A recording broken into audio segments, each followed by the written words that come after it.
Nouvelle version du simulateur pour les locations meublées, simulateur qui calcule les impôts pour chacun des régimes, régime de location meublée non professionnel, professionnel, régime réel, microbique et aussi les SCI à l'IS. Ça va vous permettre de regarder quel est le meilleur régime dans votre situation, de décider si par exemple c'est mieux d'être au régime réel ou au régime microbique et d'essayer de voir en fait au fil des années comment les choses vont évoluer, si à un moment donné, peut-être dans 10 ans, 15 ans, ça sera plus favorable de passer d'un régime à un autre.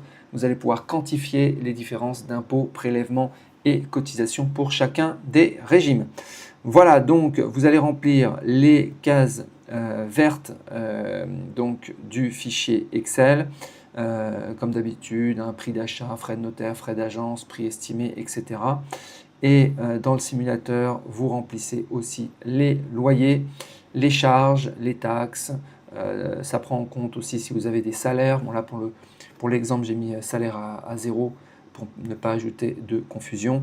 Et le résultat, c'est ce tableau, ce graphique, avec les différents régimes qui sont avec différentes couleurs.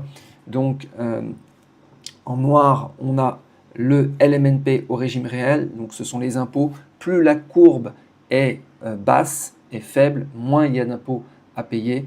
Donc là, OK. En bleu, on a le LMNP au microbique. OK.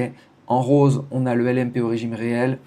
En vert, le LMP au microbique. Et en jaune, on a la SCI à l'IS où vous pouvez aussi donc déterminer si vous distribuez ou pas combien, 0%, 50%, 100% de vos dividendes. Là, j'ai mis une distribution à 100%, ce qui explique que la courbe jaune est la moins favorable. Donc, on va voir les changements.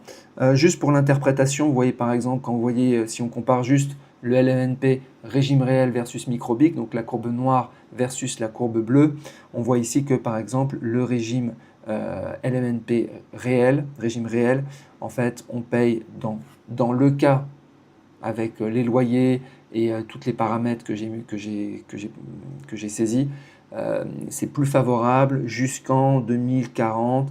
En 2040, c'est à peu près la même chose entre le microbique et le régime réel. Et ensuite, le régime réel redevient favorable, etc. Alors, pourquoi on voit des variations comme ça par partie? En fait, c'est parce qu'il y a c'est l'amortissement par composant qui est effectué dans l'étape, dans l'onglet étape. Voilà, avec tout l'échéancier ici qui se calcule automatiquement et avec une décomposition donc, que vous connaissez, hein, qui n'a pas changé, qui est toujours le cas en 2026. Voilà. Donc, les changements. Alors, il y a pas mal de changements, donc j'ai mis à jour pour 2026. Premièrement, le barème d'impôt sur le revenu, donc je l'ai mis à jour. Voilà, avec les taux d'imposition 11%, 30, 41, 45, ça n'a pas bougé. Par contre, les tranches, à partir de combien à combien, ça c'est 11%, et de combien à combien c'est 30%, etc. Ça a bougé, donc ça j'ai mis à jour. Ensuite, gros changement au niveau du microbique, puisque l'abattement qui était de 50% devient un abattement de 30%, ce qui fait que le microbique est beaucoup moins favorable qu'avant par rapport au régime réel. Voilà. Donc il y a de moins en moins de bonnes raisons de choisir le microbique. Le régime réel reste le régime. Il était déjà dans la majorité des cas très favorable. Dans la majorité des cas, il était plus favorable que, en tout cas au moins sur les 10-15 premières années, que le régime microbique. Mais là, c'est encore pire parce que l'abattement est vraiment plus faible. Donc ça, c'est un point qui... bien sûr, hein, ça va dépendre des cas. Si vous avez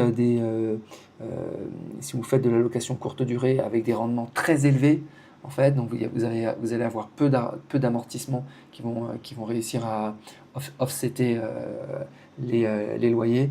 Donc évidemment, le régime microbique peut encore, dans certains cas, être intéressant. Mais dans la majorité des cas, il ne l'est pas. Si vous voulez faire vos calculs vous-même et accéder au simulateur, le simulateur est disponible dans la formation qui permet de faire les déclarations, donc toutes les déclarations, remplir tous vos formulaires, etc. avec ce fichier Excel. Donc il est disponible dans l'onglet numéro 2 de ce fichier Excel. Vous trouverez un lien en description si ça vous intéresse. Donc voilà, donc ça c'est les 2 premières évolutions du fichier.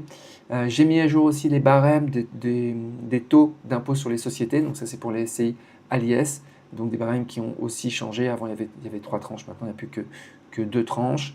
Et j'ai mis aussi à jour le prélèvement forfaitaire sur les dividendes qui lui aussi a changé. Donc ça va concerner les SCI à l'IS, ça va concerner la courbe jaune. Courbe qui peut être intéressante, hein, c'est-à-dire que si vous n'avez pas encore acheté, puisque la décision d'acheter en SCI ou d'acheter en nom propre, elle se fait avant d'acheter.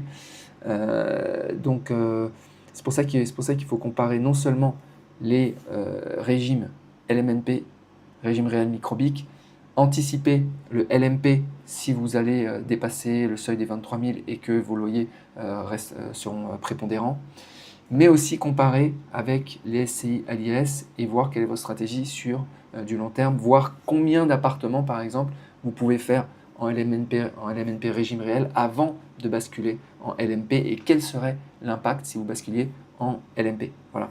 Ce simulateur il permet de répondre à toutes ces questions. Bien sûr, il y a quand même des limites.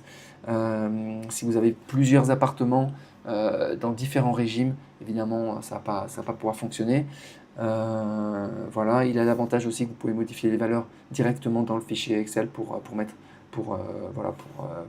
modifier si vous devez faire des modifications ponctuelles.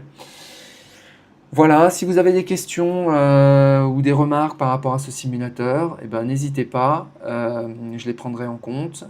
Je vous souhaite une très bonne journée et je vous dis à bientôt. Ciao.